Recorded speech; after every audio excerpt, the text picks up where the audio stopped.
Você sabe o que fazer para ser um leitor, para se tornar um leitor? Fica nesse vídeo que eu vou falar para vocês.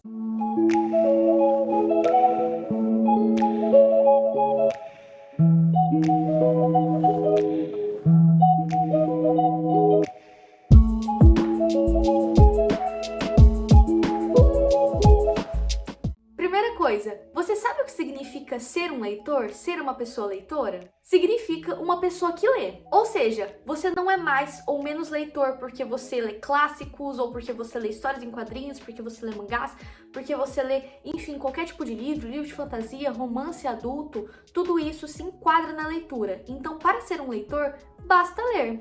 Pode parecer meio óbvia a minha resposta, mas nas redes sociais, nas book redes, né, no book Twitter, book Instagram, book Talk, até aqui no booktube, às vezes a gente se sente menos leitor porque não lemos tantos livros quanto outras pessoas, ou porque não lemos os assuntos que outras pessoas gostam, que falam que é bom, ou que às vezes um livro que é muito famoso e que é considerado um livro bom a gente não gosta, ou um livro que é considerado ruim a gente gosta, mas nada disso importa na questão do ser leitor. A gente precisa parar de pensar que algumas leituras são superiores ou inferiores a outras, ou que a quantidade de livros, a quantidade de textos vai determinar o quanto a gente pode utilizar esse título. Se você lê, não importa o tipo de leitura, você é uma pessoa leitora, você é um leitor. Não importa se você leu um livro por mês, 100 livros por mês, se você lê textos acadêmicos, se você gosta de histórias em quadrinho, enfim, se você prefere livros com mais imagens, nada disso importa. O que importa é se você aproveita a leitura, se você gosta disso, se é um hobby para você,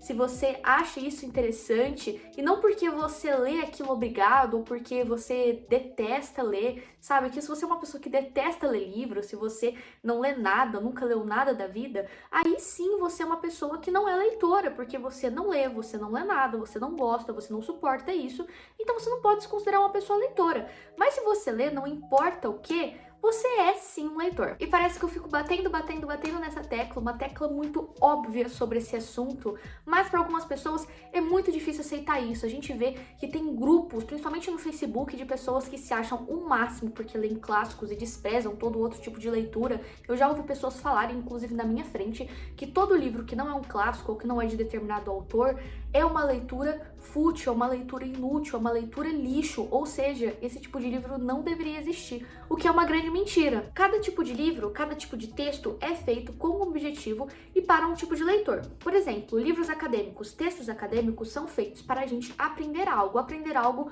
no sentido mais universitário, no sentido mais escolar, um conhecimento um pouco mais direcionado. Já livros de romance, fantasia, etc., eles podem ensinar muita coisa, e às vezes muita coisa por meio de metáfora. E isso não quer dizer que é um conhecimento inferior, mas sim um conhecimento diferente, feito para um público diferente. Por exemplo, não adianta eu dar Percy Jackson para uma pessoa de 30 anos e falar para ela se identificar com aquelas questões do livro no que ela está vivendo atualmente, porque ela já passou dessa fase. Ela, às vezes, já entendeu algumas questões que Percy Jackson aborda, por exemplo. Mas uma pessoa de 12 anos pode gostar muito do livro por ser algo que se conecta com a vida dela. E não é porque é um livro clássico que é um livro incrível e que tem que ser recomendado para todo mundo, porque livros têm classificação indicativa. Por exemplo, Gente, o Cortiço, o Capitães da Areia não é para ser lido por crianças.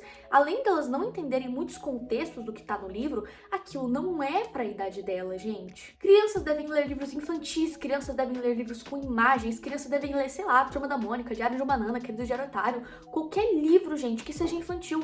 Esse é o tipo de leitura para elas. Claro que elas podem se interessar sim por histórias um pouquinho mais antigas, por exemplo, sei lá, Robinson Crusoe, etc, entre outros, mas isso não significa que ela não deva ler nenhum tipo de livro infantil, nenhum tipo de livro que é feito exclusivamente para ela. Ao mesmo tempo que a gente também não pode criticar pessoas que leem romances adultos, porque os romances adultos, eles foram feitos com um objetivo, para um tipo de público. E também não é porque é um romance adulto que não ensina nada. Tem vários romances adultos que não focam só no romance, que tem subtramas muito interessantes. Eu conheço vários que focam um pouco mais em ficção científica, um pouco mais em ética, em questões humanas, de direitos humanos, e torna a história muito interessante, porque não fica uma coisa maçante de só bater sempre no mesmo assunto. Acaba conectando uma história na outra, a gente consegue entender o contexto daquilo, porque a gente consegue ter empatia pelos personagens. E eu vou finalizar esse vídeo com uma pergunta. Você se considera uma pessoa leitora? Um beijo e até a próxima!